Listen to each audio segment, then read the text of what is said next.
On ne couche pas avec tout le monde. Faire l'amour est un besoin pour chaque homme.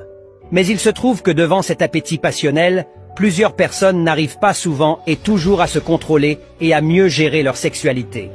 L'un des plus puissants canaux de transmission parmi les portes du corps d'un être humain est le sexe. Pendant un rapport sexuel, il y a l'échange de fluides ou de sécrétions, et donc un échange de semences. Chaque partenaire va transmettre à l'autre sa semence, une partie de lui-même sous forme liquide ou spirituelle. Sachant que l'être humain est composé de 3 parties, à savoir le corps, l'âme et l'esprit, sa semence l'est également.